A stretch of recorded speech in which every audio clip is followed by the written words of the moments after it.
USA tomorrow. Marty Snyder, Jeff Burton, Steve Letarte, along with Dave Burns and Mamba Smith joining you here from Talladega today. Perfect afternoon for some qualifying for the Cup Series teams. There'll be 2 rounds. Top 10 make it in to the second round. And here's the playoff leaderboard as we head into the middle race in the round of 8.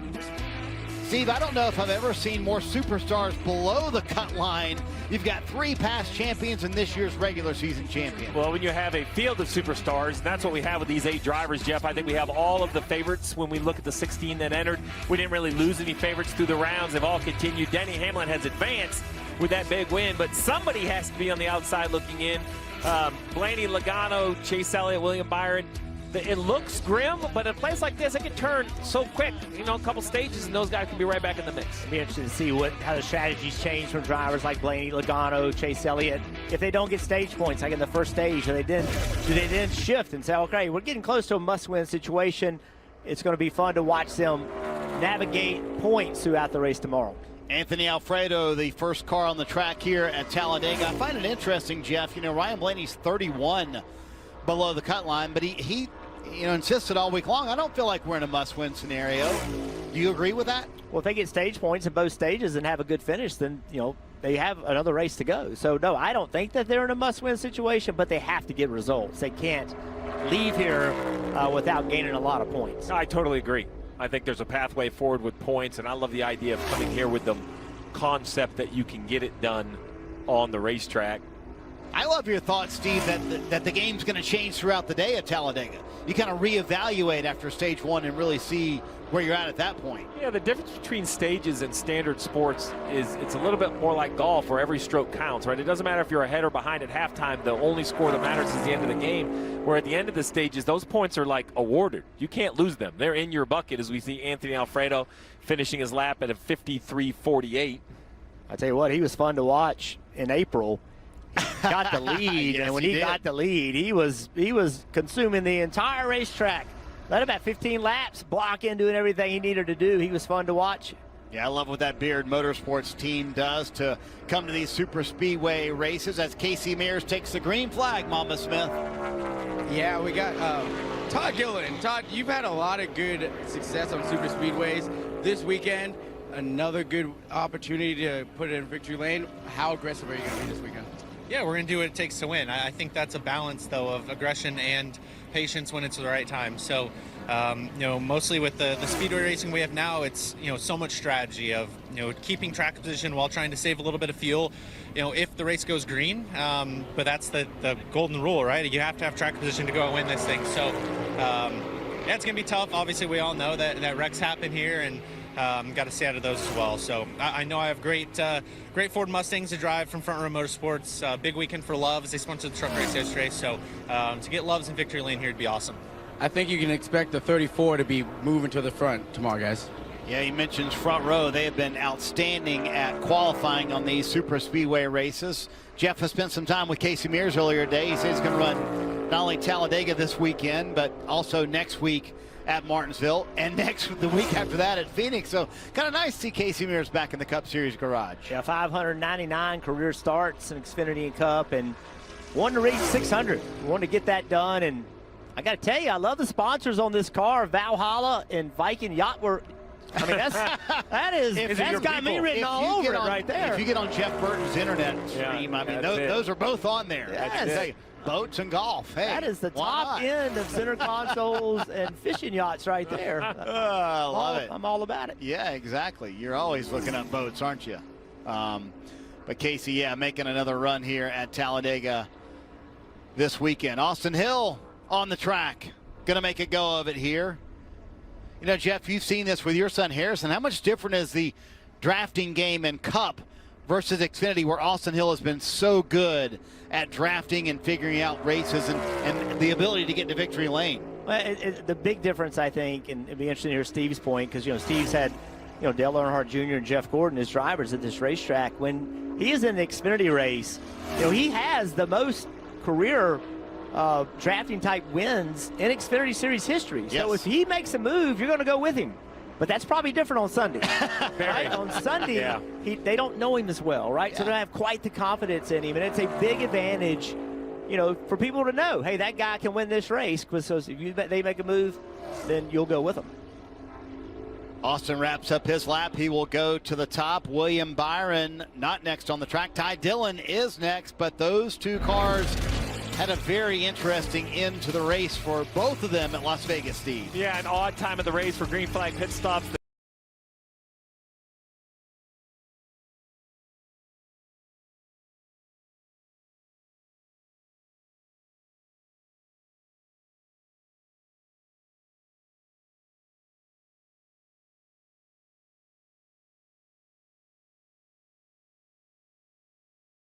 The communication on the roof was good enough.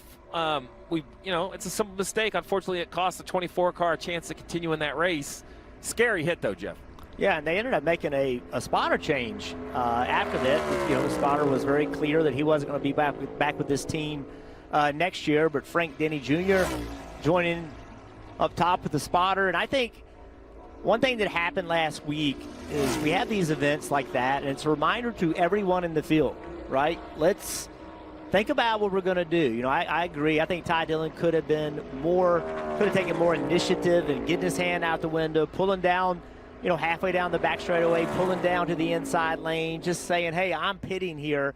But he was expecting his spotter to do it. The spotter was pretty clear also that he thought that he had provided the information to the other spotters, but the other spotter just didn't see it. So unfortunate for everybody involved. Yeah, it was almost an incident earlier in the race as well with Shane Van Gisbergen and Michael McDowell. That didn't happen, but yeah, that can happen. Vegas seemingly a little more than other places. Cody Ware takes the green, Dave. Zane Smith took the green and the checkered, if you will, in qualifying in April. He was fastest. Everybody learns, everybody works hard, right? Can you do it again today? Yeah, I mean, I feel that our Benebone Ford will be fast. You know, the FRM cars are always bring a lot of speed to these super speedway style racetracks, and the Ford's always shine here. So looking forward to qualifying here in a little bit. But yeah, just obviously the main focus is towards tomorrow. And yeah, I do think we'll have a shot at it. But then again, you know, this time around is in the playoffs, and all these guys are bringing all they got. So we'll see where we stack up. All right, good luck. And remember, today, 2 rounds, so he's got to do it twice. Got to make the top 10, and then he's got to go fastest of all those if he's going to be on pole again. Yeah, I can't wait to see those guys go out in a little bit. Steve, I'm very upset because our man Russell just handed me a note that said Arby's gave away over 50 pounds of steak nuggets last week at Vegas. Where were you and I when that was going on? You didn't get any? Oh, come on now. Don't do that to me. Don't do that to me, Steve. Bob Does Sports was there. Brilliant Young. Robbie Berger was there promoting it. Yeah, my buddies on the golf on Instagram. I went and found me some steak nugget. Look, Cody Ware didn't text me about this. Any good analyst does all the appropriate homework, and how could I cheer on Cody Ware without trying some steak nuggets? My goodness. I didn't know we had it delivered to the booth. I didn't know it didn't make it down to pit road. No, it was a Sunday thing. You must have. Oh, it was a Sunday thing. You guys excluded pit road. That's how they do us, Dave. They exclude us on pit road. Excluded is rough, Dave. Just maybe not included. I like fishing yachts, high-end center consoles, and steak. We have learned a lot about Jeff Burton. BJ McLeod on the track in the 78 Live Fast Motorsports Chevrolet, part owner in this race team. What else are we going to learn about you in this qualifying session, Jeff? You never know. Yeah, steak and boats. You're a big fan, huh? Yeah, look, it's you're talking about BJ McLeod. BJ he's a really cool guy. Everybody likes BJ in the garage area. He's very personable. It's fun to see him out on the racetrack. I hope he gets to race more next year. He absolutely loves to race, and it's fun to see. I haven't seen him yet this weekend, but I'm going to certainly make it a point to go down and say hi. Making his 5th start of the year, finished the season's best 16th at Atlanta in June, has kind of leaned towards these super speedway races and has done a pretty good job with them as well. Mamba, what's happening? Well, we're just talking down here with Riley Herbst about closing the deal. Riley, you've come close to closing here at Talladega before, have your best finish of 9th here. What's it going to take to close the deal tomorrow? I don't know. Yeah, we had a really good run in 2023, pushing my good buddy Kevin Harvick in the white monster car. So yeah, I don't know. We're going to have to execute all day. This place is really, really difficult, especially in this format in these playoffs, because you want to help your teammates. You want to help yourself, your team get a good finish. So There's a lot of variables that go into it, and it's always a wild race because at the end of the day, we're at Talladega. So hopefully we can have a good run for the 35 Monster Energy team and see where we end up. Jeff Riley is always one of those guys that is a good teammate, a good pusher. He really knows how to help his organization get to the front. Yeah, he does a good job. And, you know, it's been a difficult year, I would say, this year for Riley. This is an opportunity, right, to make something happen tomorrow. No question about that. Speaking of making something happen, Cole Custer did that at Daytona. Finished fourth. That was just a couple of weeks ago. I talked to him earlier today, and he said, you know, hey, I feel confident. We've been looking forward to this race since we left Daytona, so we're ready to go for sure as Custer crosses the line. And we'll go to the top. Yeah, good lap. Yeah, nice lap for Cole Custer. I was looking back in the spring. P1, go ahead, cool it down. Cool it down, so cycle the engine. You kind of shut it off, let the air go through the radiators, you know, cycle the water a few times. You can actually get the water temperature down for the next run. In the spring, it was a 52.56. Last fall, a little bit quicker, so seems like we'll see how fast they run today. That's only a couple tenths off from what worked in the spring. Yeah, saw Ty Gibbs a little bit earlier on his qualifying lap now. You know, 12 drivers have gotten their first Cup win here at Talladega. Last one was Bubba Wallace in 2021. I see no reason why Ty Gibbs couldn't do it, Jeff. Yeah, I agree. You know, this team, we keep seeing their Saturdays look really good. Like in practice, if you look at their speeds, they look like they have a really, really competitive race car. They look like they could contend for the win, but they're just not able to transfer that to Sunday. They're not far off, in my opinion. I think they're pretty close. They've had some bad luck recently. See Ty with his hand out the window trying to use that hand to deflect some air to try to make a little bit of speed. But I think Ty has to look back on this year, still races to go, as kind of some missed opportunities. But certainly we're starting to see more speed from this team. I just feel like, Steve, they just need to build some consistency in these final few races, kind of go in the offseason on a good foot. Yeah, and I think that's a little bit of the challenge when you drive for Joe Gibbs Racing and you're not in the playoffs, is I feel like there can be this emotional vacuum. There's so much focus from the organization on the other cars, just energy, talking points, time in the meetings, as it should be, right? So a guy like Ty, to your point, Jeff, right, some opportunities missed, and now you really have to kind of get through these last few, even though really all the focus is on your teammates and the opportunity to win a championship. So we'll see a lot of this, Steve. Hands just trying to fill up that area where the window net is. Does it really help, Steve? So, I mean, they obviously believe it does. They wouldn't do it if it didn't. You know, it's probably advantageous in the wind tunnel, so you've got to stack 1,000 pennies to have a chance at this thing. Do I think that's the difference, the game changer? It doesn't take a 10th place car to first. It doesn't. I probably would just prefer my driver keep both hands on the wheel just in case something happened. Like, I think you could drive around here one-handed, but if, say, the power steering failed or something like that, you would have a better chance of saving that thing with 2 hands on the wheel. But he won't be alone. There'll be a lot of hands out the window. Yeah. Now, he says that up here, but 11 years ago when he was down there. Well, why do you need hands? I want both hands out the window. You drive with your knee. That's right. Feet, get your feet up there. Drive with your knee if you can. As long as you didn't build a webbed glove, we're okay. So, well, hey, as long as they don't find your web glove. See, that's the difference. Oh, there you go. No, we didn't. Back, it was too far. You couldn't reach out. The window nets were so big, there was no hole to fill back then. Carson Hocevar goes fourth on his qualifying lap, Dave. So Noah Gregson confirms he's a 2 hands on the wheel guy, just so you guys know.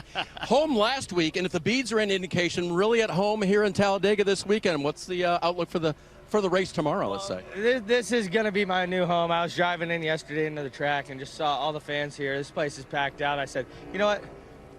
I could live 3 places in my life. Vegas, Nashville, or Talladega. I love it here in Talladega. It's so much fun.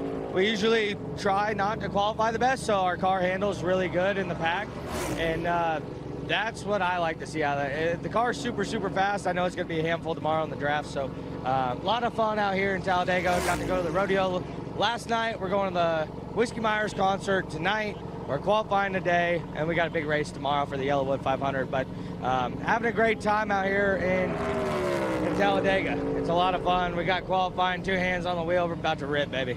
Always a good time when you're with Noah. The social calendar packed for Noah Gragson, obviously. Justin Haley out on the track, Jeff. Unfortunate news for him this week. Spire Motorsports moving on after the end of the season from Justin Haley. And he's been with Spire pretty much his entire career. Yeah, he spent a lot of time there, been associated with them in multiple ways. And, you know, this is the difficult part of sports and I guess life in general, Steve, is changes get made. And sometimes they get made and it creates an opportunity for you. And there's other times you're the one that it's being changed around. But Justin Haley, he'll land on his feet somewhere. And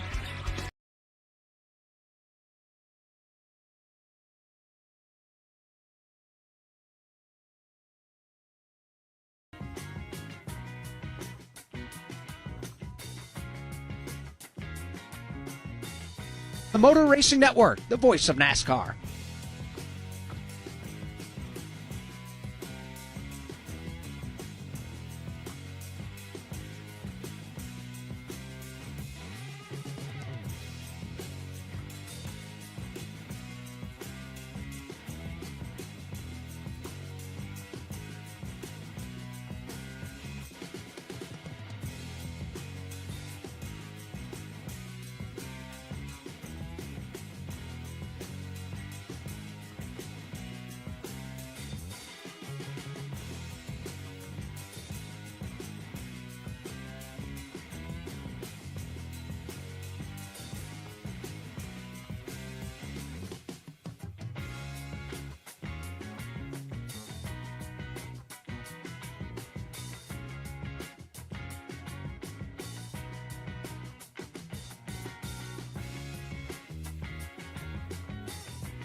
Right back down to the grid.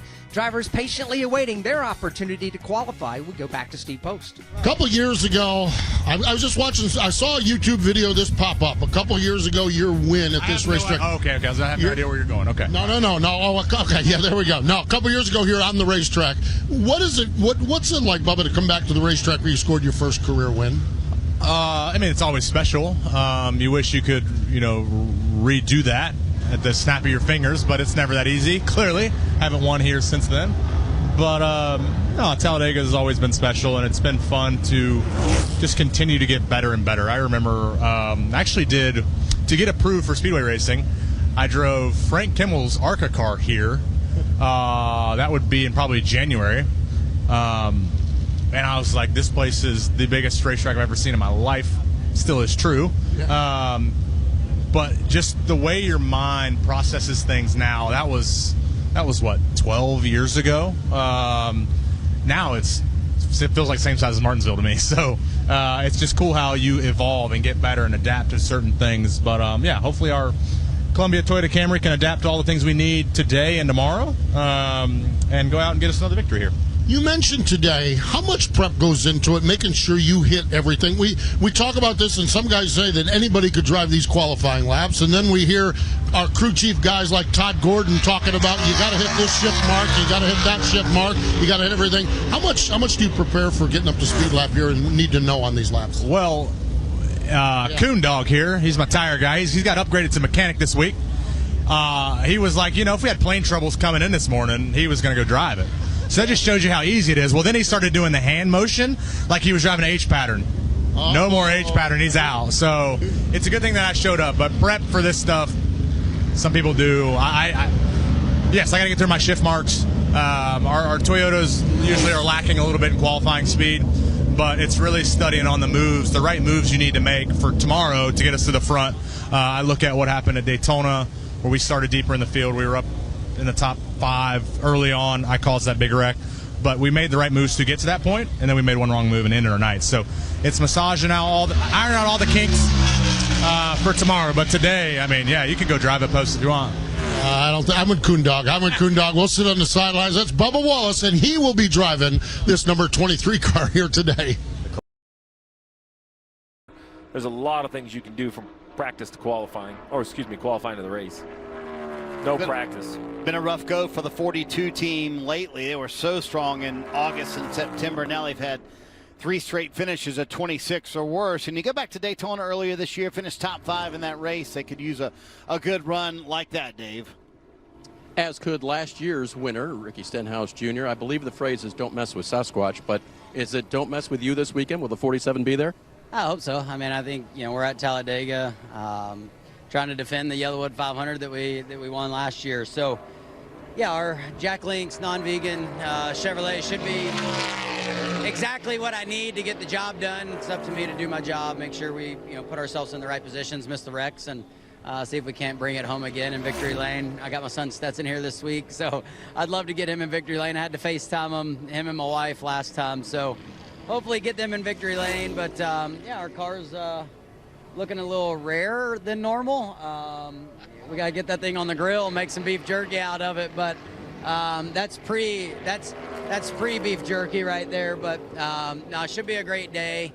Not sure how qualifying's going to go, but I know that this thing's going to race really well. Love the wrap. Marty, there's an online recipe there somewhere, I think. Yeah, that wrap has got a lot of messages in it, doesn't it, as Shane Van Gisbergen goes out for qualifying. Boy, it was fun to watch him rip the top of the track last week at Vegas, wasn't it? Yeah. It was the craziest thing he's ever done in racing, Jeff. Well, it really is, and that's what I've noticed about him on the ovals is that he is comfortable running up there in the 3rd lane, 4th lane, up by the wall. It's interesting because a lot of guys, when they're trying to figure the ovals out, they try to line hunt. Put the left front tire right on the line. But he's kind of gone the opposite. He's gone to the high side. He's done a good job. He's certainly made some advancements. I think some pretty major advancements in regard to racing on ovals. Well, when you talk about riding the wall, we mean running the high line. Now, Zane Smith took this to a new level. Different definition.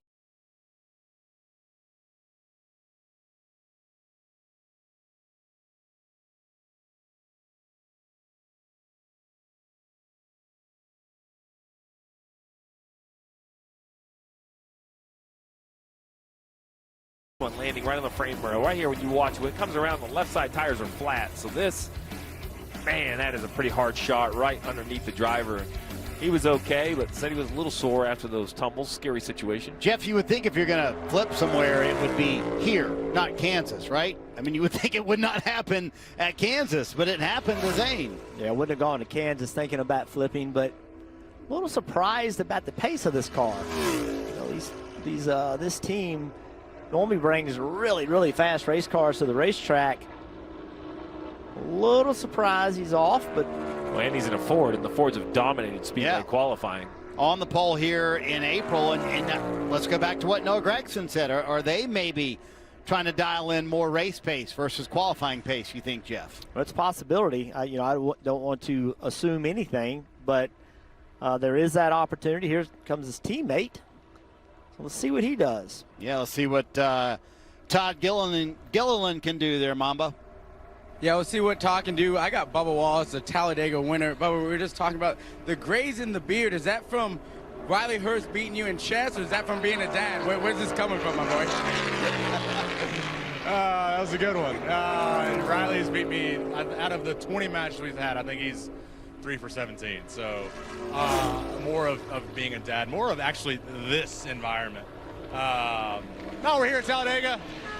A lot going on today.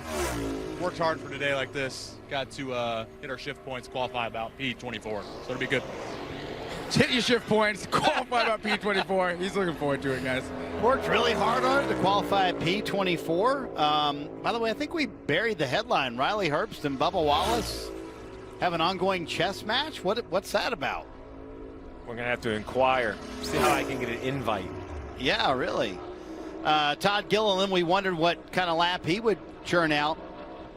Yeah, very, very, very similar to the 38. So we'll have to see if this was disappointment for the team. It's so tough, right? There's no practice. So you just, you put all your stuff together and you hope a little bit and assume it's going to be okay. I mean, you hear Bubba. Bubba doesn't feel they're going to be great. He thinks he's going to be mid-pack. He's just going to go hold it wide open. So all these teams have an opinion on where they should be. And sometimes I think, Jeff, a lot of them just, they almost accept it just to, they just don't stress about it. The race, the draft is such an equalizer, and it changes how all the cars run. There's so many different approaches. You would think that every team would just say, hey, we're going to build we're going to put all this effort into qualifying because we've got to qualify well. And there are some that do it. And there's others that like, hey, let's put our effort in race. And let's also, if we're going to spend all this time on cutting a lap and qualifying, that also affects next week, right? Because you only have capacity to do so much as a race team. No matter how many assets you have, you still have to prioritize and decide what it is you want to be working on and what it is you don't. Josh Berry, the first of the Team Penske affiliated cars to go out. Obviously, a lot of focus this weekend for Team Penske on Ryan Blaney and Joey Logano below the cut line coming into this race. Green for the 21 car. That's a Ford showing some speed, and green by a decent amount here, Steve. Yeah, and all in the second half of the lap. The first half was kind of very similar to what we've seen. The second half, though, this thing is tracking the right direction. Whatever they have figured out from an engine cooling situation, a horsepower delivery situation, is really working for this 21 car, and comes to life in the second half of the lap. Yeah, and you got to wonder if they're also playing, thinking, hey, maybe we can get to the second round as well. Riley Herbst coming to the green, Dave. And Eric Jones getting ready to go out in a Toyota. We talk about strength in numbers. That's never been there for Toyota. Not as bad as it used to be, though. How much of a difference could it make on Sunday? Yeah, we have them, at least close now. You kind of see these speedway races who's got the advantage, and we're not quite all the way to where the other manufacturers are, but we've closed that gap. So just hope we got good speed. Dollar Tree Camry, it's, Talladega, this race, feel like we've just struggled to have enough speed to be able to contend the way we want. So we've tried some different stuff just to hopefully put a little bit more pace in it and at least race a little bit more to try to get to the front. So nothing to lose. Great job for us to win before the year's over, and hope we can do it. Thanks, Eric. Marty, I believe the number is 9 now that Toyotas are up to in the field.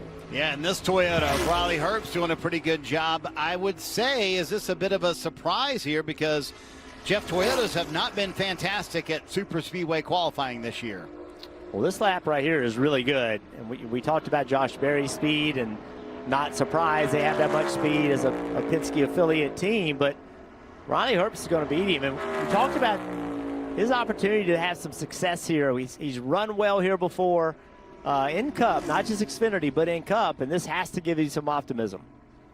Yeah, Riley coming off a terrific finish, 17th last week at his home racetrack, so nice to see this, and you got to wonder if that speed's going to translate throughout the Toyota camp here. Kind of been a few Ford surprises, not so high on the speed chart, and maybe a Toyota surprise up there with Riley Herbst. Here's Daniel Suarez taking the green. Still waiting to hear what Suarez is going to be doing next year. He won't be returning to Trackhouse. I have to ask if the Haley news has anything to do with Suarez. I haven't heard any of those whispers, but I was trying to figure out what seats were available in Xfinity and Cup, because there's just, Jeff, you and I talked about, just not a lot of movement. The Haley news, I don't think anybody, I won't say was expected or unexpected, but like it wasn't the end of a contract. Nobody knew that seat, or at least I didn't know that seat would be open. Now that it's being announced, you wonder if Suarez is going to go interview for that job, or maybe he has something but working on Saturdays that we haven't heard yet, but just kind of wait and see.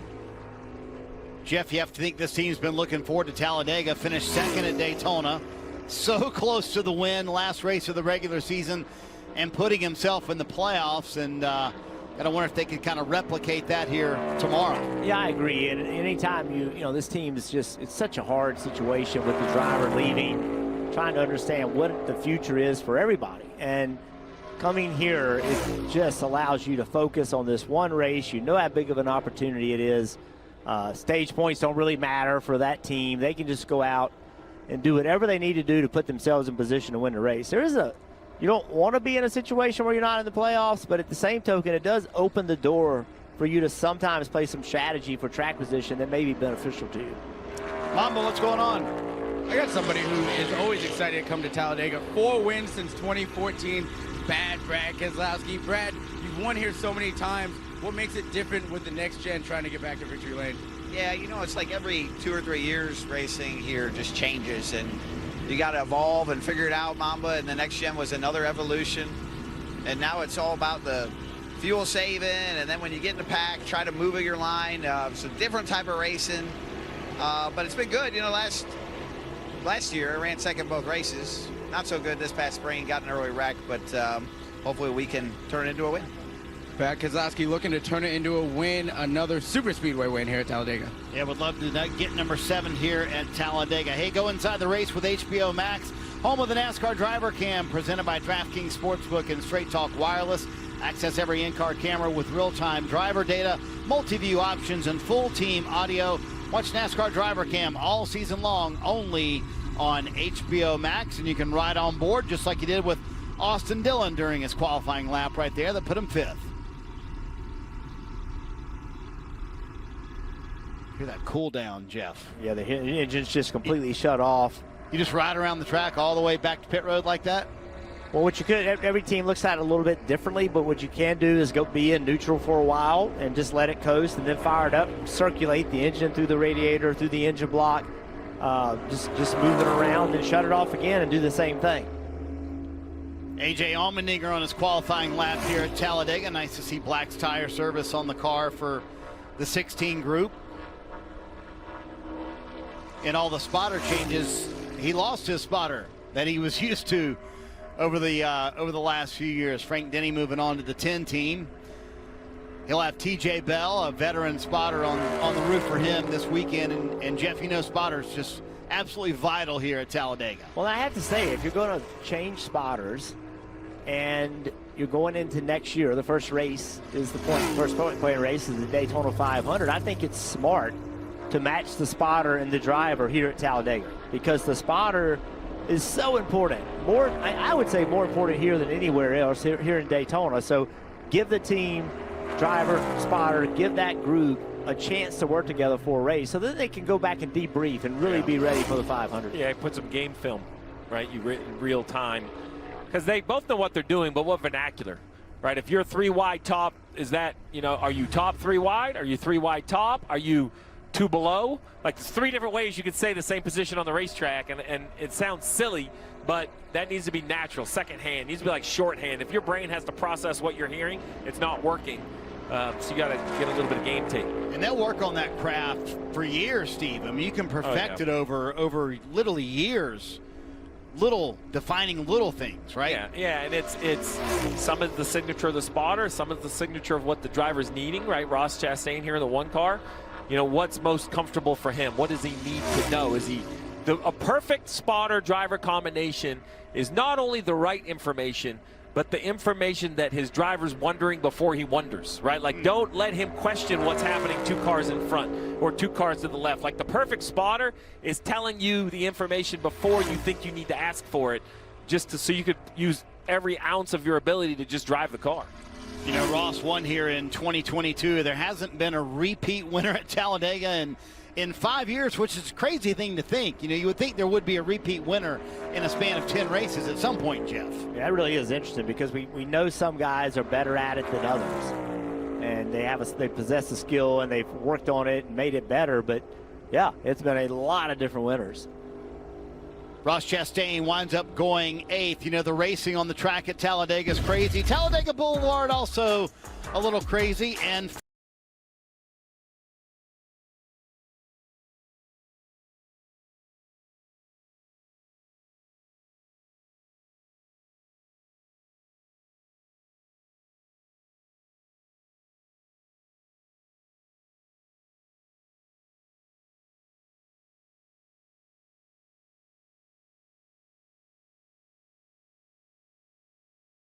yeah, it's a big part of the speedway racing. That's racing, qualifying. Do you like it quiet while you're doing those 2 laps out there?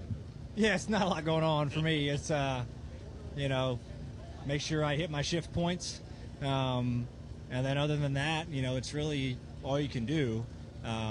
You know, but the biggest thing is just getting up to speed, right? How you're pulling gears.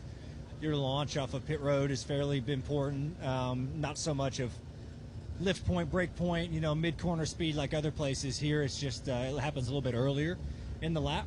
But yeah, just don't miss a shift, and you should be all right. Good luck with that. All right, thanks.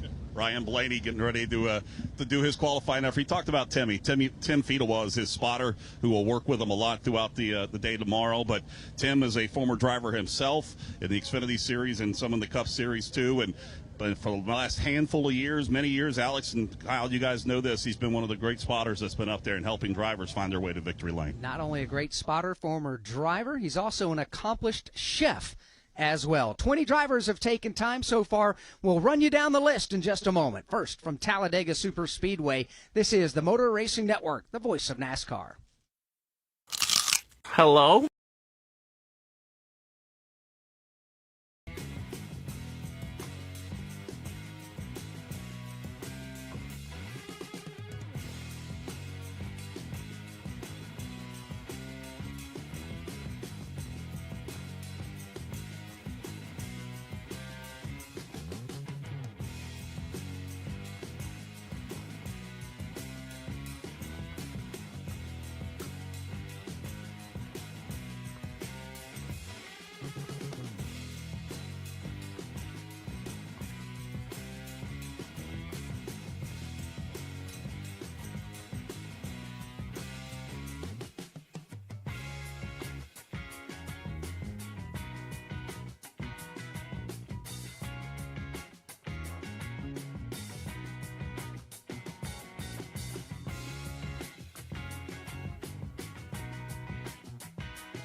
In 2025. Steve, you know, it's the first time Talladega's been in the round of 8.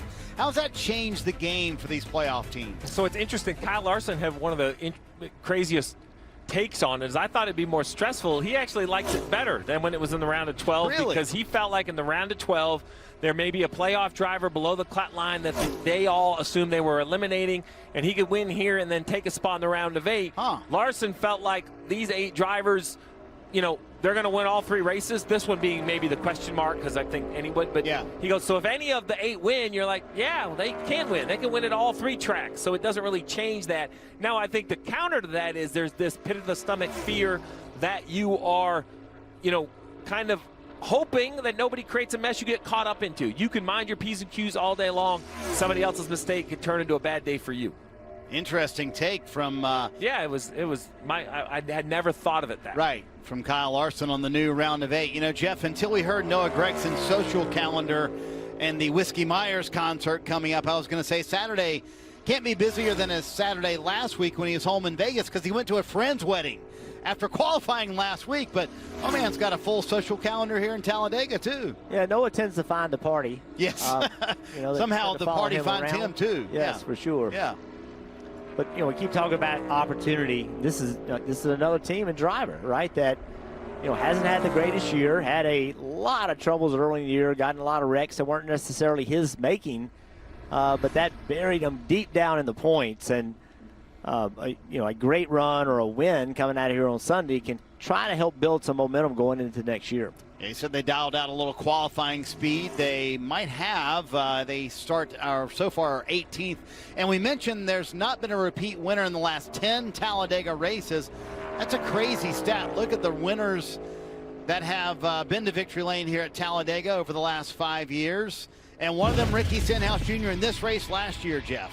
Yeah, Ricky is so good at these types of races, knows when to make the moves, is willing to make those risky moves, block, just take every run he has, and consistently we see Ricky Stenhouse Jr. at the front of the pack for these races. And don't discount the work that Hayek Motorsports does in building fast race cars and giving him an opportunity. And they don't always qualify great, right? That's what we talk about. Like, what is your priority? And he's not going to qualify great again today, but I can promise you that he is going to be in the front. At some point tomorrow, Ricky Stenhouse Jr. will be in the front of this race. It's funny you brought up those 10 drivers that have won the last 10 races, and there were some names missing, which tells me it could become 11 for 11, right? William Byron's name wasn't on that list. Some other drivers that we have seen found success at the super speedways. right now all the way down to 19th, but a lot of cars left to go. So, they are going to start pretty far in the back. You go back to the last super speedway race, they kind of qualified in the back at Daytona, got to the top 10 very quickly and got in a wreck kind of early in that race, but showed they had speed. Here's Bubba Wallace, talked to him earlier. Got to dig into this chess match thing between he and Riley Herbst and figure out who's the better chess player. You play chess, Jeff? Can we write something else that I'm more of a checkers guy. Learned about you in this qualifying session? I will say this, Bubba Wallace kind of downplayed this qualifying session. Hey, we'll go out and run 24th. But Riley Herbst, right, sitting there with a Toyota teammate, right now the fastest car. So you can see right here, Bubba Wallace is a little bit off the pace that his teammate ran. However, in this race in the spring, the highest qualifying Toyota was 10th. So has Toyota or the teams made a gain in their speed, particularly in qualifying? Talladega, the place where Bubba Wallace got his first career win. See where he stacks up once he crosses the start-finish line. third for Bubba Wallace. So, yeah, maybe the Toyotas have a little more speed here in Talladega this weekend, Mamba. Maybe, and maybe so for Ryan Blaney. At one point or another, it was death, taxes, and Blaney winning the fall race at Talladega. You got your boys Whiskey Myers playing tonight. Are they going to bring you some luck for tomorrow? I sure hope so. I would really enjoy that. Yeah, I mean, this place has been pretty good to us over the years. But it's also had its not so great moments, but that's just what it is here, you know. So all I can really ask for is I hope to be in contention, you know, at some point tomorrow, and we'll see. But yeah, Whiskey Myers playing in the infield tonight. I'm excited to go see those fellas. It's their first time at Talladega, so they're really excited to be here and stay for the race and go perform for everybody. But yeah, it's just it's nice to be out here. Hopefully we can rebound from last week, and no better place to start than talking to this fine young gentleman standing next to me. He's got the chain out. If I could only pull that off, I would be right there with you. Maybe that'd be good luck. Will you lend that for it to me? Do you want to put it on for qualifying? Do you think that'll help you out? I'd rather save it for the race tomorrow if it's going to work for the race. We'll talk it out. We can figure it out. Guys, Ryan also has his playoff beard in full effect, so that thing's ready to rip. Yeah, I hope it brings some luck. Glimpses of luck from winning New Hampshire. Not great luck last week, but hopefully it cycles out to better luck this weekend. So we'll see. But, you know, no matter what happened last week, 12 boys are on it, ready to go again this week and then next week at Martinsville. So still got a couple shots of this thing to get to Phoenix, and hopefully we can start it off right tomorrow. The Dirty Dozen group is ready to get after it. Mamba, you're inspiring people with your fashion. I mean, well, he just ignored the man. The man said, "Can I wear that?" Yes, and Mamba acted like he never said a word. I asked him if he wanted it. I asked him if he wanted it. He said maybe for tomorrow. So you know what that is? It out. That's former roommates. He's not sure he's going to get it back. He's like, no, I'm not borrowing. You know what? I'm not lending you any more of my stuff. I'm still mad when you stole my food out of the refrigerator. Right, Mamba? He ate your food out of the fridge. He didn't return all your stuff. I think Blaney was looking at it saying, "I think that's mine anyway." He's still got my TV, so we got, you know, it's a good trade-off. It's a good trade-off. You're a giver, Mamba. You're a giver, right? Go share your necklace with the man. Michael McDowell on the racetrack, and just a reminder, you'll see the telemetry now comparing to 10th. Currently, Daniel Suarez holds that 10th position. Again, 2 rounds of qualifying here at Talladega today. Top 10 get a shot at that second round. Yeah, this is another driver, Michael McDowell, that is really good at putting himself in position late in these races. And this is another car, good qualifying effort right here. You know, this is another driver that just winning a race would mean so much in this year. And I just don't count them out. This could be we talk about playoff guys and all those things that are going on in the playoffs, but very, very likely we could see a non-playoff driver win this race. Well, Buscher would like to put his name on that list, right? A team that's definitely disappointed to miss the playoffs. You heard Blaney talk about the big concert tonight with Whiskey Myers, and Noah was talking about, hey, Vegas and Nashville, or maybe I could live in Talladega. So I will tell you, if you're a fan and you love NASCAR racing and you've never been, this is a place you just have to see in person. Jeff, you and I rode around the infield some in the rental car. It's packed. It's like it's electric. It's quiet. It's 7 in the morning when you and I rolled in. But there was a little evidence that it wasn't quiet maybe 7 hours before. It's just a big time. It's a great time. It's one heck of a party. I mean, one heck of a party. Riding on board with Chris Buescher, just want to note that the telemetry has swapped back to comparing to the pole winner. Buescher putting a hand out there, trying to get a little more speed out of this car. Jeff, I had an interesting conversation with Chris Buescher, and he's gotten so much better at these super speedway races.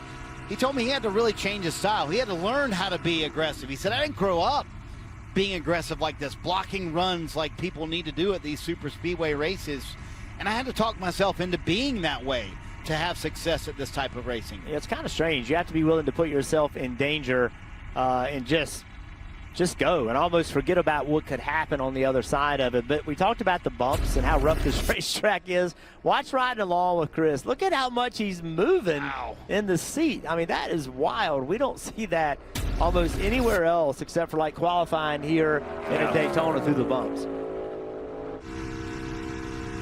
Talked to Brad Keselowski a little while ago. Let's watch and see how he takes the bumps here. Is it just going into 3, Jeff, or are they all over the track? Well, that's the worst, right? So he's just leaving turn 2 now. Head down the back straightaway. Another driver hand out the window. Not actually out the window, but just kind of trying to make the window net almost bigger. Here he comes approaching the rear tunnel right here. His ride's a little better. Buescher sees that. He's going to be like, hey, can you put what Brad has in the back of my car? Because that one looks a little more comfortable. His numbers here at Talladega, certainly the epitome of what speedway racing is. 2 runner-up finishes in the last 4 races and 2 finishes of 32nd or worse. That's kind of what speedway racing is. Yeah, Brad's trending the green. That's into the top 10. Remember, the top 10 will run again. He's barely in at 8th. That looks rough. Even going slow through turns 1 and 2, Mamba. It did look rough. We got Joey Logano, 3-time Talladega winner here. Joey, we were just talking about how big of a deal it is for the spotters. You got Coleman Presley, one of your best friends. You guys go way back. You guys probably don't know this, but Joey actually spotted Coleman to a win. But Joey, what is it going to take to lead this thing, keep it up front, and win? Start sharing qualifying, trying to get it back. Racing's so complex these days. Whether it's trying to position yourself for the end of the stages to get the stage points, which is ultra important for our Shell Pencil and Mustang right now with the playoff situation, but also making sure you're in the right spot with the right cars around you when it goes down to win the race at the end. There's a lot that goes into that 500 miles to make that happen. Joey Logano are going to try and control this thing and bring it home and go on to the final 4. Apologize for the technical issues there with Mamba's microphone. We'll get that all worked out. Heard most of what Joey Logano had to say, Jeff. And Kyle Busch in the green. Kyle Busch with a really good lap right here. Well, probably needs to be, about 3.5, 4 tenths faster than 10th place to try to be fastest. Right now we're comparing to 10th Haley, but still a very good run. This guy needs some positive stuff to happen. He does. I mean, it is just compounded on itself. Not the speed that he expects, 3rd fastest. Not the speed that he expects. Not the results that he expects. Team announced that Jim Pullman will be the crew chief for Kyle next year.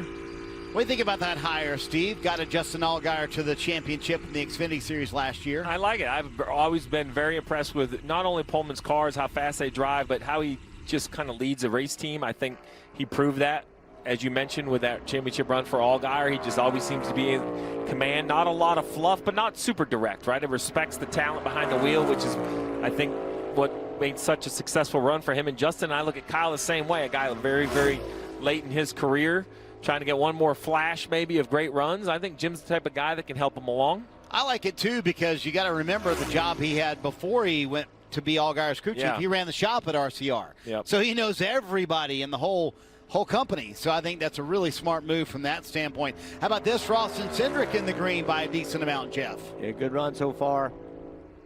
Still got to remember, we're comparing to 10th. So right now fastest is a 54. 10th is a 91. Austin's not going to be quick enough to be P1, but still a good lap. That lap by Herbst, I wonder who is going to be able to beat him. I think it's a really strong run. Well, it's faster than the spring. The spring was a 5.6, so, you know, that was pole speed basically in the spring. He's dodged the forwards of Barry and Cindric. We certainly would have considered both of those as, you know, cars that could sit on the pole here today. Austin started 7th, won here at Talladega in the spring. There you see the drafting track winners so far this year. And you see it, just a variety as well. It's, you know, just so many guys are so good at this style of racing.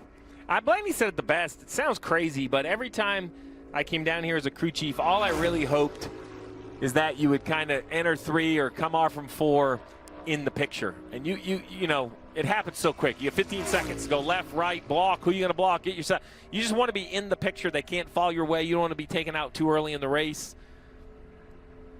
Good lap right here by Priest.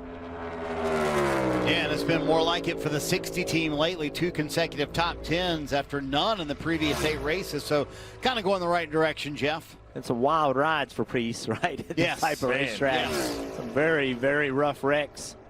Ones he would love to forget. And remember, he'd love to forget the spring race here at Talladega, too. Finished 2nd, crossed the line 2nd in that race, wound up getting DQ'd for a spoiler issue. Yeah, not the only one. Joe Logano got DQ'd. There was a few infractions in the spring. Ryan Preece winds up going 6th. Well, coming up shortly, the playoff drivers will qualify here at Talladega. Denny Hamlin walking.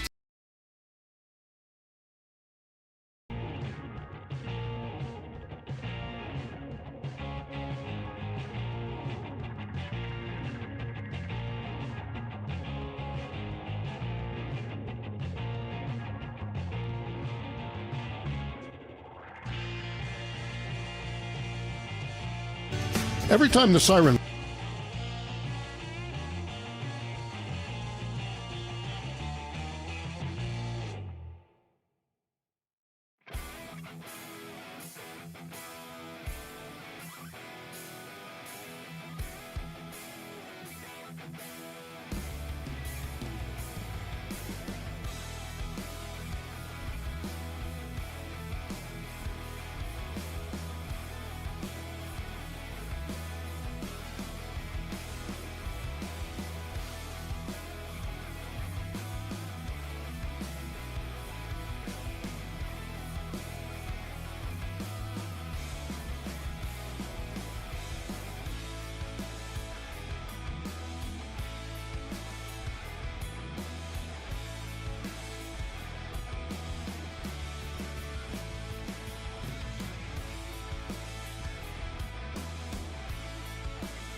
Growing pains as well. So hopefully we can close these next 3 out on a pretty good note, and looking forward to next year as well. That is Riley Herbst. Right now, the driver atop the scoring pylon here in his Monster Energy Toyota, the fastest driver so far in this qualifying session.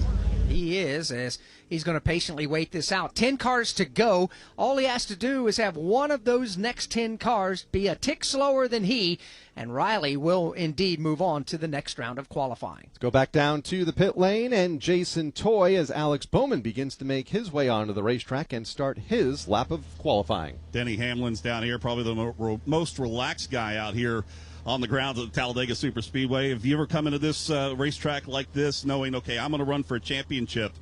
I don't have to. I want to win because I know you're a winner, but coming in here without that stress? I don't think so. At Talladega. Chatted with Blake Harris, his crew chief, earlier today, Steve. He was like, man, it was so nice to finally get a decent finish. They finished 7th at Las Vegas and showed top 5 speed at times in that race. Yeah, there's a point where I thought he was the car to beat. He kind of drove from outside the top 20, inside the top 10 with great pace. He ended up with the right amount of tires on at the right time. I thought the 48 was going to be the non-playoff spoiler. Kind of went away there on that final run, but he's got a little bit of a streak going here, a little bit of things going the right way, right? 3 top 10s in the last 5 races. That's as good as kind of anybody can expect to have speedway numbers. At least they're trending the right way. Yeah. A lot of speed down the second half of the back straightaway was pretty far off, and now it's headed the right direction. So, Steve, that's the second team we've seen kind of pull that off. Really, the second half of the lap being the speedy part. How would that be, and why? Well, 2 different things. One, how the power, water temperature, power, oil temperature all kind of work together to create as much power to the rear tires. And also when you look at the other fluids, whether it's, you know, the transaxle or the, you know, as the axles heat up, the hubs heat up, it all kind of works better. Some teams have different lubrication than others. So there's different ways to create your speed. You just want it to end up fast enough when it matters the most. Dave, there's only one playoff driver feeling good at Talladega. It's Denny Hamlin. So much went right for Denny last weekend, and especially that part about, oh, by the way, I don't have to worry about this race. Does that free you up to just go have some fun and win it? It is. Yeah, I knew that going into this weekend, I physically was going to be here, maybe not mentally. I'll lock in tomorrow for those 4 hours we're going to run this race. But, yeah, it just feel great to come here in Dega and not have to really worry about anything. And really having the freedom to play whatever strategy we can play to win the race and not really have to worry about stage points or, you know, anything like that. If I sense a wreck, I can get out. You know, it's just a lot of different things that you can do when you know, essentially don't care about the result. So looking forward to it, seeing how this race plays out. But last week was a great week. It was. Hope for another one this week, Marty. Yeah, I talked to Chris Gale about kind of how they managed the week, Jeff, and he said, you know, it wasn't all in Phoenix, you know. We spent Thursday in the sim on Phoenix, you know, but certainly it helps, you know, kind of moving our focus. Well, I can assure you it helps. Be ready, understanding exactly what the goal is. Tyler Reddick, 11th, didn't quite get into the top 10. This was interesting. His looked like almost, you know, the wind is going down the back straightaway. It almost looked like his car went well down the back straightaway, but as it came back onto the front straightaway, it was into the wind and it slowed it down. Wind does shift here, and it does make a difference. And here come the playoff cars. Ryan Blaney, the first one on the track after their early exit from the race at Las Vegas last week. Here's what happened, Steve, and I talked to Ryan after it happened. He said, man, I had zero notice that this was going to happen with the left front tire going down. Yeah, left front goes flat and up into the wall. Really hard impact damage.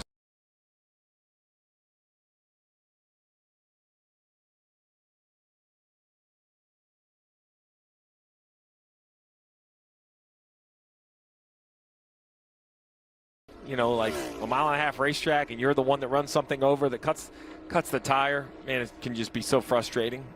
He's going to give his team a shot at the top 10 here. Green comparing to 10th. He mentioned it, Jeff, as Ryan Blaney goes 6th. He said this race has been kind to him. They've won the fall Talladega race twice. He's won the last 2 fall Martinsville races. I don't think you can line up 2 better racetracks for Ryan Blaney if he's going to be last in the championship standings than these 2. Yeah, a decent qualifying effort right here. I don't know if that'll make the top 10. I was thinking the same thing. Thinking it won't, but we'll see. But either way, it's going to be okay. William Byron riding on board with him for his qualifying effort. All right, let's see if the same thing happens with William. Like, we've seen a lot of cars about right here. It starts going the other way on time.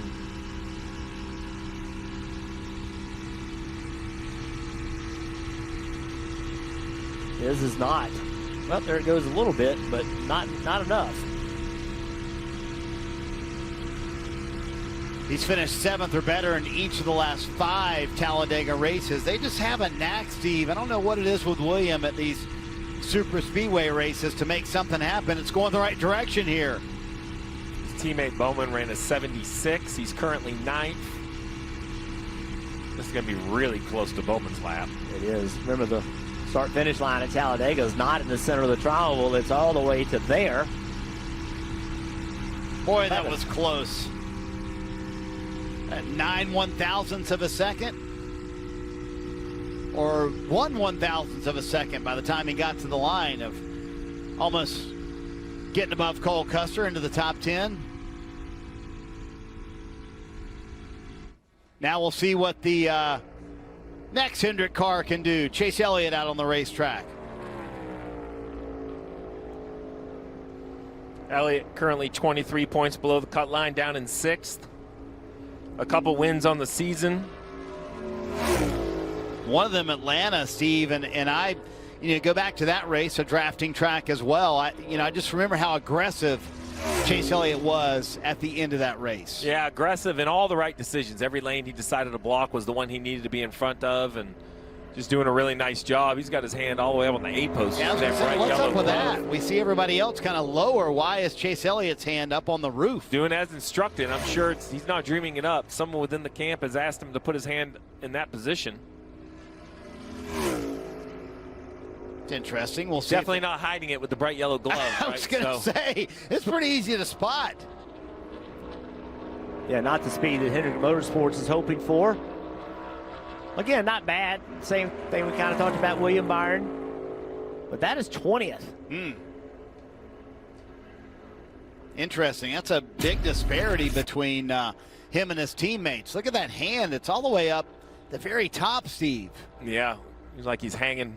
It's like he's got the window rolled down with his hand out the window. I was going to say, driving his truck on a Sunday afternoon, right? Right. Driving through the mountains of Georgia.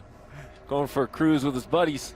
That's an interesting one. Well, I think maybe Hendrick Engineers can mark that one off the list as not effective. Who knows? We don't know. Maybe it would have been 30th. That's a good point. That's the thing. Good point. Joey Logano out for his qualifying lap. Jeff, you spent some time with him earlier today. How would you describe Logano's demeanor? Positive, full of energy. Kind of typical Joey Logano. I don't really see him change his personality that much. Obviously, at those big moments, like right after the race or during the race interview, certainly emotions can run high. But Joey's pretty level, right? At this point in his life and career, he kind of brings the same Joey Logano to every race. But he is willing to accept the situation he's in and then adjust to it. And spent a great opportunity with him, great time with him this morning, and he said some pretty cool things. Hopefully we can share with everybody tomorrow. Yeah, countdown to green. Make sure you catch that interview with Jeff and Joey. He is trying to hold his hand there, Steve, but it's a rough ride inside that car. Yeah, not to mention the 185-mile-an-hour wind trying to blow his hand back into the car. That's a factor as well. It's pretty interesting. We've come here so many times and just Ford dominated qualifying, right? Well, that's not the case today. You have a Toyota, a Ford, a Chevrolet, 3 Fords, a Toyota, a Chevrolet, and another Ford in the top 10. So, yes, Ford's having success, but we've seen them dominate qualifying, and you wonder if other teams have caught up, right? It's not always that you and your team are doing not a great job, but other teams, you set the goal, like you set the bar, and then they go and they try to knock you off of it, and it certainly, I think that's what we're seeing today. Well, and to your point, Jeff, remember the next drafting track we go to is the Daytona 500. So for the playoff drivers, that's months away, not even on their radar. But for the other drivers, if there's a chance to come here, if you're an engine manufacturer, if anybody wants to get some laps, this is a great test for it. This is a shot right here. Right now, holes of 54. This is heading in the right direction. A long front straightaway. He has an opportunity. Yeah, Chase Briscoe well inside the green, and let's get some props to Riley Herb, still leading everything, but Briscoe trying to knock him off. Can he do it?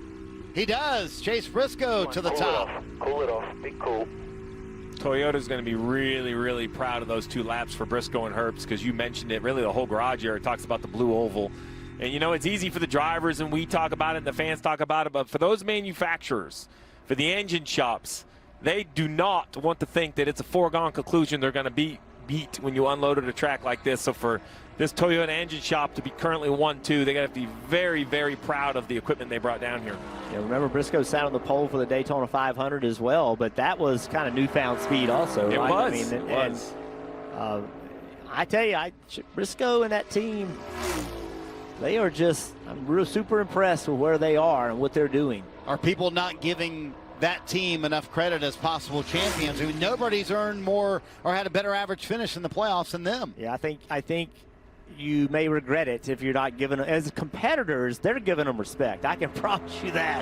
The competitors understand it, but I think they're kind of new, you know, they're new together, so people are kind of like, it's playoffs now, let's see what they do, but they're doing a really good job.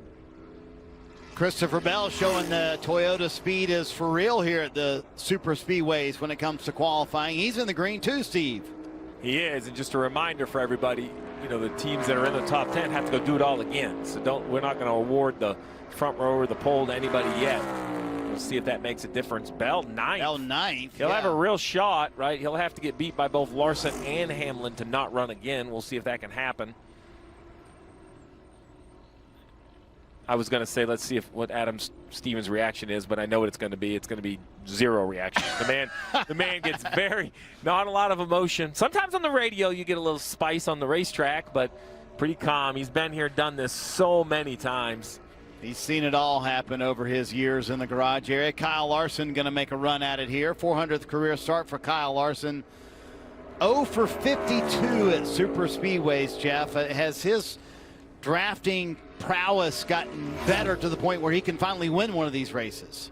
Well, look, I don't think that he was as bad as everybody acted like, right? Sometimes you can't just look at results, right? Because they don't tell the whole story, especially at places like Daytona and Talladega. Now, I think Larson had said, hey, I'm not great at it, but I don't know. I just have a hard time believing that Kyle Larson can't figure out Daytona and Talladega. But, you know, if you look at results, I would say yes, he has gotten better, but I don't know. As talented as Kyle Larson is, I just have a hard time believing he can't find a way to be successful at any kind of racetrack. I think this is going to sound crazy. I think he won so much for so long that the rest of the field, when they had a chance, they ganged up. They're like, I'm not following him. Nope, I'm going to leave him out, hang him out. Why would I put, really? I know that sounds crazy, but if I have to push somebody to the front, I want to push somebody that I feel I can beat, and Kyle Larson is so good everywhere. I don't want to give him any help, even here, nowhere. Denny Hamlin's a free agent to provide some help after the big win at Las Vegas last week and just found a way to make it happen.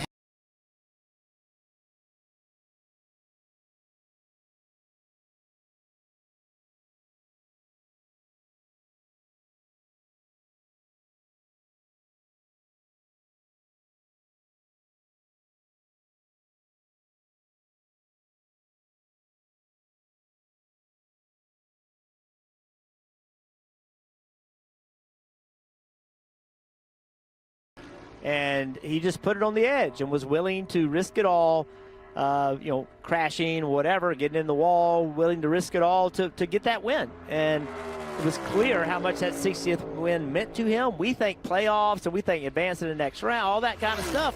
But his brain was on 60. That's what his brain was on, and he was willing to risk everything to get that 60th. Well, it's really impressive. It wasn't a 2-lap shootout. It was multiple laps, and a lot of things didn't go right. He would get a run, the run was blocked. They couldn't shake him, right? There was times where it could have easily got away from him, but he found a way to turn, defense into offense and get the momentum going back the right direction. Lots of speed there in the last half of the lap. 17th. I thought he was going to be closer to that. I thought he was going to be right around Bubba's in 10th, but just like that, look at Bubba Wallace happy to go make another run. He predicted 24. I was going to say, yeah. Mamba, when you tell him he's useless at handicapping, that was an awful prediction of 23rd. Now he's smiling. Exactly right. He may be really good at chess, but didn't predict his qualifying session very well. Bubba Wallace and those guys in the top 10 will all make another run here at Talladega. Chase Briscoe fastest in that first round of qualifying. When my doctor gave me Breztri for my COPD, I noticed things changed. Breztri gave me better breathing starting within 5 minutes. It also reduced flare-ups. Breztri won't replace a rescue inhaler for sudden breathing problems. It is not for asthma. Tell your doctor if you have a heart condition or high blood pressure before taking it. Don't take Breztri more than prescribed. Breztri may increase your risk of thrush.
For whatever reason, have got qualifying down here this year. And Todd, why is that? How can one team, when it comes to qualifying, just seem to have an advantage? Yeah, they pay attention to details that others don't, or have an idea of where they need to be, how hard they're willing to push on things, where they can get to with the inspection process. And, we've seen that. Just guys, it seems like James Small in this group, they've been able to work right against that limit of how slick they can make their race cars, and they've done a great job of it. Jason Toy, you're down on the pit lane with the Chase Briscoe team as they celebrated for just a moment, but have to go back to work for round 2 here coming up in just a couple of minutes from now. Yeah, Kyle, a little bit of a high five, but then again, it was right back to work. Matter of fact, for the driver himself, most of these drivers have gotten out to try to catch a breath of fresh air and gather themselves. Chase Briscoe is happier sitting in the race car. He did take his helmet off, took his gloves off, laid him up to the right side on the dash, but he's talking things over with the engineering team and James Small to figure where maybe they could find another 10th or maybe another 100th out of this race car when they go back out for the next qualifying effort. So he sits in the race car. He's got his Bass Pro Shop hats on. They got 2 minutes, as the NASCAR official just signaled to the crews, 2 minutes to finish cooling the cars down. You've got a couple of what generally are what you would have as your leaf blower at your house. They're modified to be able to blow some whole bunch of air into the front of the race car to try to cool it down a little bit here, to try to get what they can when they roll back out here in just a few minutes. A couple of these teams starting to crank them up to get ready to roll here to go for the pole here at Talladega. We'll have all that for you live in just a moment. From Talladega Super Speedway, this is the Motor Racing Network, the voice of NASCAR. Warning, this product contains nicotine. Nicotine is an addictive chemical. Black Buffalo products are intended for adults age 21 and older who are consumers of nicotine or tobacco. Hey, it's Ryan Blaney, 2023 NASCAR Cup Series champion. If you know me, I did Black Buffalo Long Cut. Black Buffalo is America's only credible smokeless tobacco alternative. Black Buffalo was established in America in 2015, and it dips just like the real thing, without the tobacco leaf or stem. You can find Black Buffalo at thousands of retailers across the USA near you. Black Buffalo Tobacco Alternative. If it's everything you love about dip, nothing you don't. Hello? Hey, Tim. It's your man tank. I think those veggies in the crisper are drying up. I know. I've been meaning to eat those. I'll get around to it. Get around to it. I will, man. Jeez. All right? Or just eat Jack Link's jerky. Smoked, seasoned. Some real meat would do you a lot of good, Tim. Jack Link's Beef Jerky. Official meat snack of NASCAR. Feed your wild side.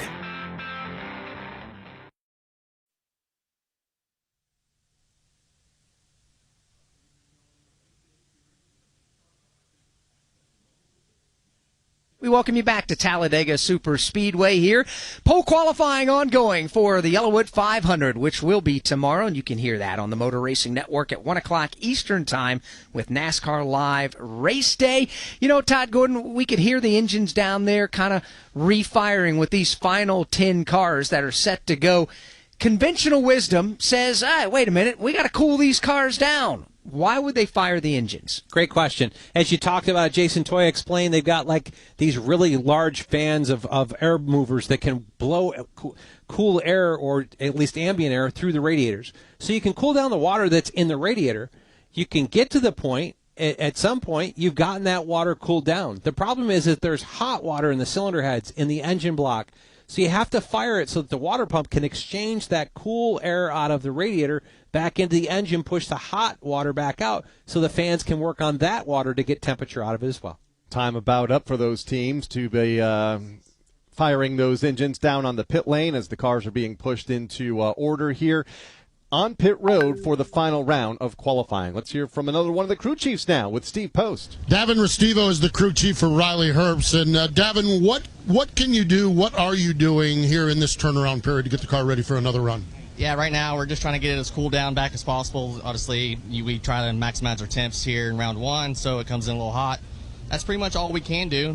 We have a little bit of round adjustments we can do in the back and air pressure, and that's about it. And hope for the best. What's it mean to be able to come out here and run for a pole position? Oh, it feels pretty good, especially considering the way our season's been this year, and working on everybody at 2311 obviously has worked really hard over the last couple of weeks and on our Speedway program, and I think it's paying off. I think it is as well. That's Davin Restivo. I got to tell you this little story about Davin. His boy Lawson races with us out at Millbridge, and that little guy can drive the wheels off a race car. A couple weeks ago, he got busted up. He got hurt at the racetrack. He's out for the rest of the year. I saw him out there at the track, kind of sad about not racing at the racetrack. It's cool having your son out there racing at Millbridge, though, ain't it? Oh, yeah. We have fun. It's a family sport, and he's doing his best. He is doing his best, that's for sure, and we're hoping he will heal up well because I can't wait to see him back out at Millbridge. That is Lawson, the son. That's Davin Restivo, the crew chief here for Riley Herbst. Yeah, Lawson getting a little sheet time, as they say, not being able to get in the race car when he wants to due to injury. We wish him nothing but the best. From Talladega Super Speedway, this is the Motor Racing Network, the voice of NASCAR. You've never been one to idly watch someone else do something for you. There's pride in self-reliance, in working with your hands, in harnessing the power of an E3 spark plug with Diamond Fire technology yielding better engine performance. You have a choice to make. Take control of your ride, of your life, or be the passenger princess of it. Visit e3sparkplugs.com to put the power in your hands. Larson, he and Hamlin bump. We're on pit road. 4 Tire Sunoco Racing Fuel. The race off from pit road is Denny Hamlin. Eric Jones goes off second. We are live from the track. The Motor Racing Network, your home for NASCAR racing. Don't miss a lap, pit stop, or side-by-side race for the win. Listen to all the play-by-play action on your local radio station at MRN or NASCAR.com.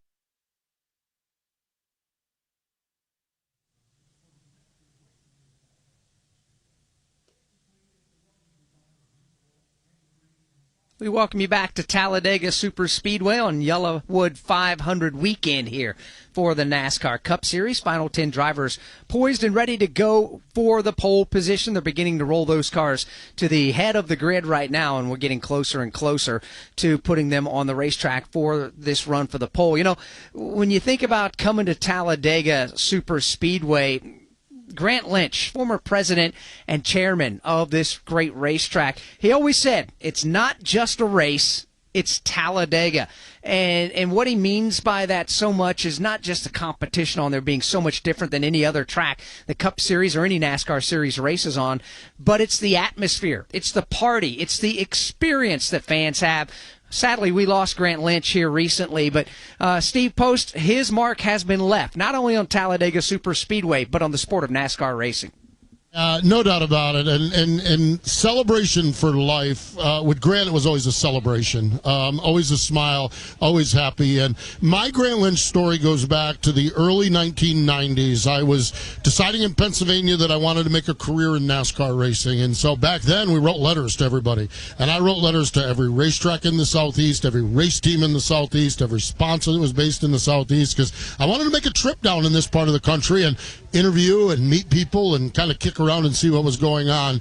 And I don't remember how many letters I sent out. It was probably 60, 70, maybe 80 when you look at all the teams and all of the tracks. And one person replied, and it was Grant Lynch. And Grant not only replied to that letter, but he invited me. He said, if you can get to Talladega, I would love to talk to you. Now, I don't believe there was a job opening, but it was kind of an interview process. I flew to Atlanta, drove over here to Talladega Super Speedway, met with Grant, just had a wonderful 20, 30-minute visit with him, headed back to Atlanta, then back up to Charlotte and kicked around up there and tried to find some work and tried to find some things. But that, well, I did not get a job from Grant Lynch that day. What I got first and foremost was a friendship, and Grant and I always stayed in touch. He was always, we'd see him at the racetrack, and always a big bear hug, and always a, how are you doing, how are things, and I'm glad things are going well, and remembering that conversation. The other thing I gained is just huge respect and admiration for the way he managed his business, and it didn't matter if it was a young kid from Pennsylvania trying to find his way into the sport or a champion multi-time over. Grant Lynch treated you with respect, and it was also a joyful and fun visit, and it really, truly is. I was thinking about that last night, and the celebration of life for Grant Lynch that we had is a celebration of a life well lived. He handled his business like all of us wish we could, and we're sorely going to miss Grant here, and I will always think about him when I come to Talladega Super Speedway, and I always think about that first meeting with him. One of the first people I talked about when I broached a career in NASCAR, and man, I'll tell you what, miss Grant Lynch, but I miss Grant Lynch, and it's easy to be sad, but it's also you end up snickering and chuckling from something he told you and something he did along the way. That was Grant Lynch. A celebration held last night in Big Bills, one of the final projects that he oversaw in the infield, part of the fan engagement project, $15 million project that debuted here in 2019. No doubt Grant will be missed. And that Big Bills is a big bar, restaurant, giant screen TVs in there. Fans can watch the events going on the racetrack and cool down from the heat that might be here in Alabama, or get out of the wind, whatever the case may be.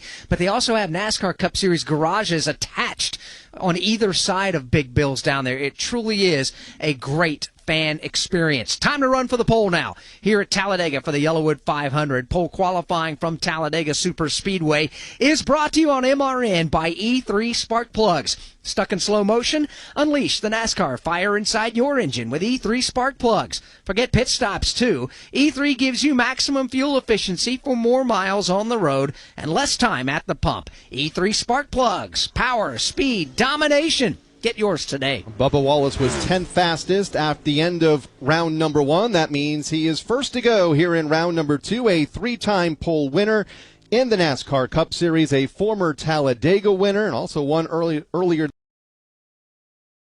Bubba Wallace in this race car going this speed. Again, that's going to be over 200 miles per hour tomorrow.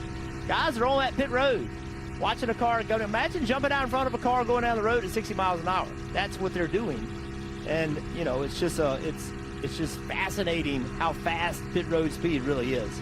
That's terrific perspective, because you think about it, you don't think about that normally. Pit road speed's what, 45, Steve, at most racetracks? When you're doing 60 down pit road, it's a little bit of a different game when people are involved and they're jumping in front of cars, to Jeff's point. Well, 45 is not very comfortable either. There's a guy that's jumped out in front of him going that fast too. But just yeah, to clarify. No, but you're right, Marty. Like it's you know, pit road is basically like the side of your highway. You don't think of it like that, but that's take a 55-mile-an-hour highway in any of the cities, and you know, I don't suggest this, but if you've ever parked on the apron and you feel the cars go by in the wind, that's what it's like. That was a pretty good little lap. Yeah, nice little lap for Bubba Wallace, but a rough ride, Jeff. Yeah, this place is rough. And it's more rough today than it is tomorrow, because Steve said it earlier that you can make adjustments to the shocks, and it'll be a little less rough tomorrow. A marked improvement for Super Speedway qualifying for the Toyota Group, and another one on the track, Christopher Bell. Well, one reason why you want to make adjustments to your point about speed, Jeff, at 195 miles, you know, 10 or 15 miles an hour faster at the end of the backstretch, at this level of bounce would be an issue for sure. in the green for Bell, and man, it's just little bits, isn't it, Jeff? It is amazing how close the speed is between these two cars. But like we've seen with a lot of cars, Bell kind of building some speed on the second half of the lap. Yeah, and then the middle of 3 and 4, it seemed to back up, and now on the exit of 4, it's headed back in the right direction. Remember, the fastest lap in practice, the first round was a 52.52. Well, and they go out in reverse order. So in a perfect world, if everybody picked up the same exact amount, they would just keep topping one another. So anytime, you go out and you don't beat someone, that's kind of a tip of the hat to the guy who's staying at the top. And both of those cars ran faster than they did in the first round. That's most likely due to temperature, the hubs, the transaxle, all those types of things getting warm. It just rolls just a little bit better. Ryan Preece was a 52.71 on his round 1 qualifying effort. See what he can do in round 2 here.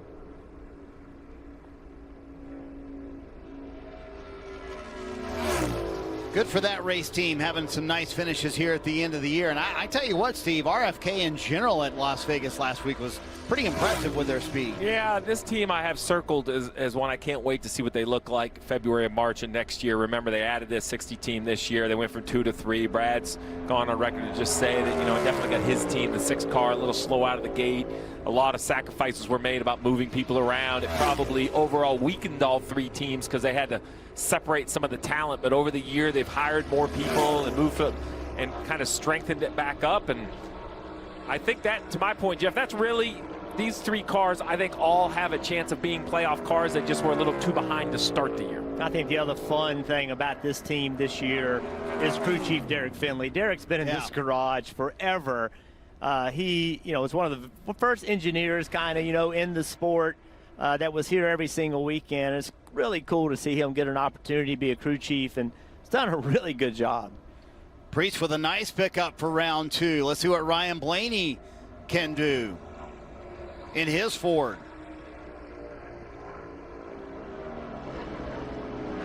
I think the other thing we talked about, Ryan Blaney, Joey Logano, Cindric, the Penske guys, they all work well together. But I have to tell you, they've always qualified in the front together.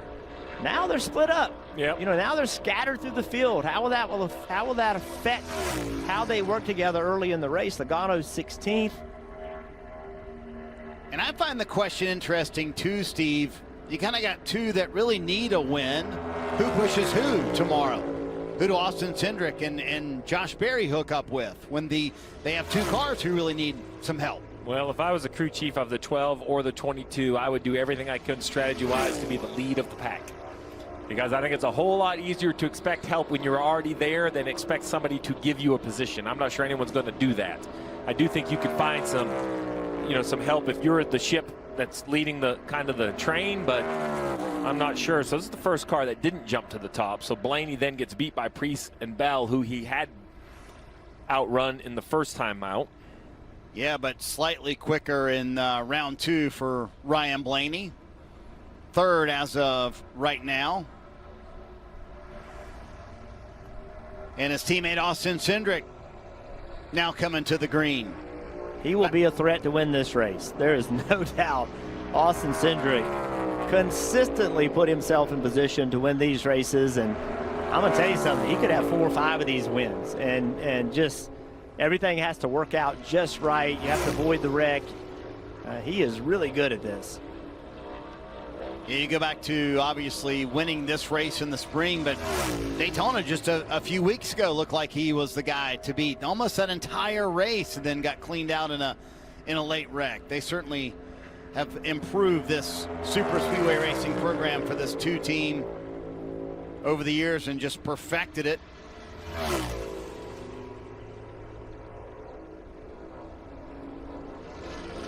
It's so close on speed, Steve. It's hard to make sense of why somebody's faster down the back or faster in 3 and 4 or not. It's just so close. Look at this. Well, you used to come here and test, and you couldn't repeat the same lap with the same car on the same day because of the wind and some other things. Yeah, that was always fun. They just went to the top of the board. by 2/100ths of a second. And Ryan Preece looks on, man, 2/100ths. Who knows where that could have come from? Wind not a massive factor here at Talladega today, so that one's kind of out of the equation a little bit.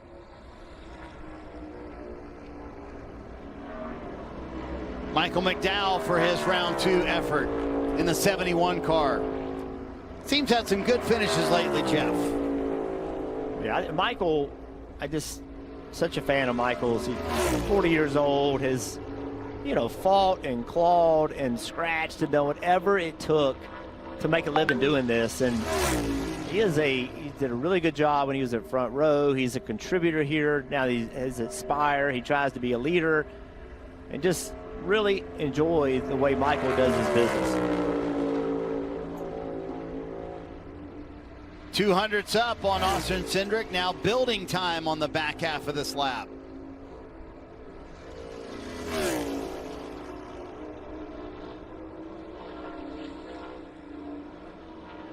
That is a good lap right there, Steve. Big pickup. Big pickup for the 71. A 66 the first time. He's going to be much below that. There you go, a 48. Almost 0.2 of a second. 48. It's going to be close, man. Good work. Fastest lap of the day. So from Travis Peterson, it's going to be close. So he expects a decent pickup from everyone in this session, Steve, as we ride on board with Kyle Busch. Yeah, you work in this garage area long enough, you know that any advantage you think you have, someone else is going to have to match it or find it. They always seem to find a way. I want to give a shout out to this team too, Steve, for the recovery last week at Las Vegas. They were down a lap early in that race, and Andy Street and Kyle Busch just kept scrapping all day long, wind up with a top 10 at the end of the day. Yeah, it was amazing. We were talking about just kind of the down year this 8 car had, and it looked like another down weekend. And you said it, Andy Street working with Kyle Busch now for just a short period of time at the Cup level and finds this way to make the car better. And I think that's what Kyle's really been looking for, or I've been looking for out of this 8, right? It's one thing when you're just not good or not this, but Kyle Busch is so talented that over the course of the race, can you give him some answers to the questions he's having about, hey, the car doesn't do this, can you fix it, can you turn this knob? And that was a big sign for me that they found something that improved the overall performance of the 8. This one's going to be a solid second, I think. Really close. Yeah, solid by a whole 100. It's great we have technology. Kyle Busch with a nice qualifying effort. He would upset that list of not having a repeat winner in the last 10 races at Talladega. Been to victory lane here in the last few years. Boy, that would be needed for RCR, wouldn't it, Jeff, if they could somehow get to victory lane tomorrow? Huge. Just be, year changing. Josh Berry, another Penske affiliated car, for his second round effort here at Talladega today. I think Josh and his team, they could be proud of what they've done this year. I know the playoffs were ugly, right? Just first 3 races could not have, there's no way it could have gone worse, I don't think. But they've done a good job this year. Last weekend, I have to admit, was pretty disappointing. They were so good there in the spring and did not run well at all last week. But again, I think this team has a lot to be proud of and should be really excited about their opportunity going into next year.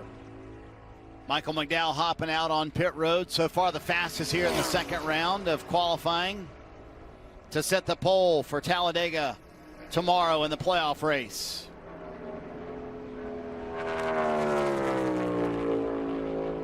Barry a little off from the pole. Where's that going to stack up overall?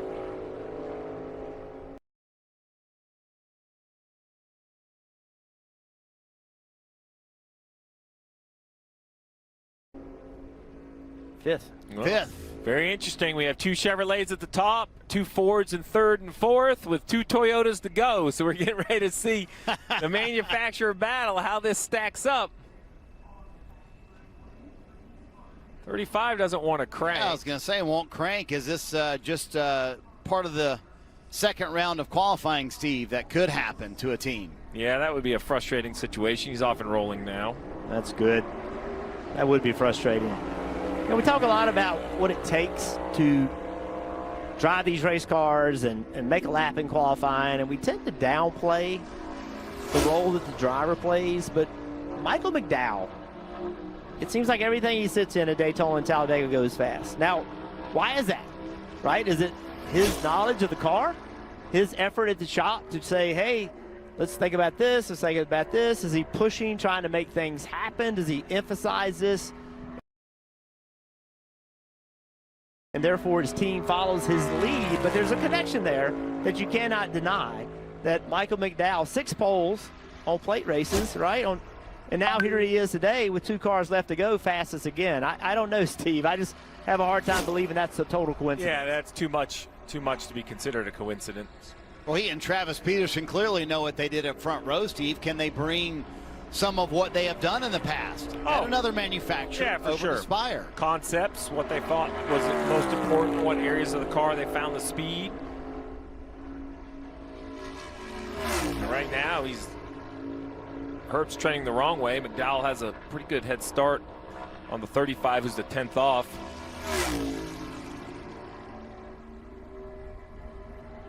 Not going the direction he needed to go, but still, this will be a good qualifying effort for this team. Get track position and fight with everything to keep it, Steve. I think that's the goal for tomorrow. Yeah, and I was going to say, I think if you're Riley Herbst and you're Davin Restivo, you kind of walk away from this session saying, hey, we made the second round. You know, that's a good starting block for tomorrow at Talladega. And next year. And next year, yeah, good point.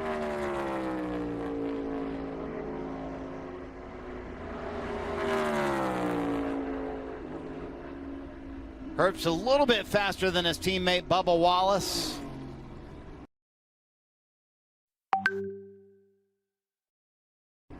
Sitting in 8th right now. And 1 car to go. That is Chase Briscoe's won more poles this year than anyone. And all he's doing now is just with 1 lap of qualifying, how big of a first lap can you make just to get this thing up to kind of terminal velocity? Slowly continues to accelerate, just trying to run the biggest lap, and now he'll turn left, go across the start-finish line as low, now making the shortest lap possible. And you see instantly in the back, oh, it's dancing right there. Kind of, he was losing time. Now it's, I'm going to call it a wash.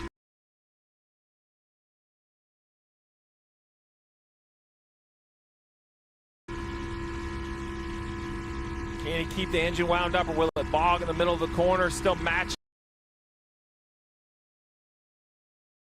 McDowell. Oh, there you go. Starting to go back the right way. The question is there time enough? Can he track below? It looks like he might. Gaining lots of time off 4. Now starting to go the wrong way, though. So close. Not going to be enough. Second for Chase Briscoe. It is Michael McDowell, who makes it 3 of the last 4 Talladega races to win the pole, Mamba.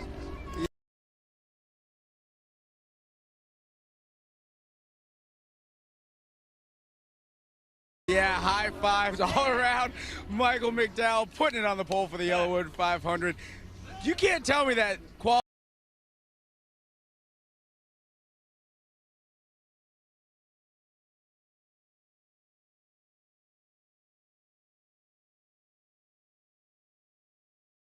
engine shop. Thank you guys so much. I know they've been working really hard. It's no secret. The Fords have been kicking our butts at these places, and we feel like we had some areas we needed to gain, felt like we gained them, and to be sitting here with a pole is awesome. So hats off to everyone at Chevy and everyone at Spire Motorsports working really hard. It's it's not a win, but we'll take it. It's awesome. 3rd pole in the last 4 Talladega races for Michael McDowell. The 71 will be leading us to the green tomorrow, boys.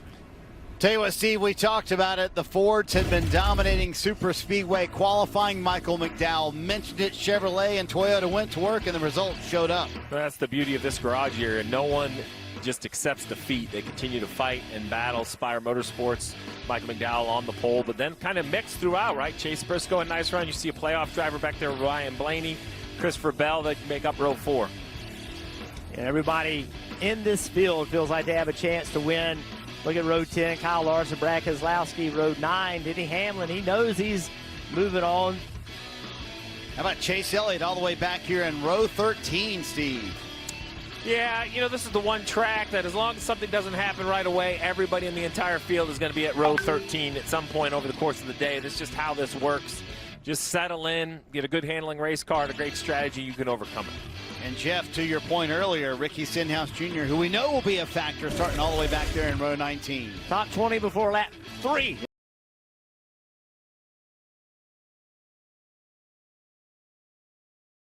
Is my guess. Fun qualifying session from here at Talladega. We'll see you tomorrow, 1:30 Eastern on NBC Sports. Countdown to green and the Talladega playoff race coming up tomorrow on NBC. Xfinity Series later today on the CW. But for this afternoon, congratulations to Michael McDowell.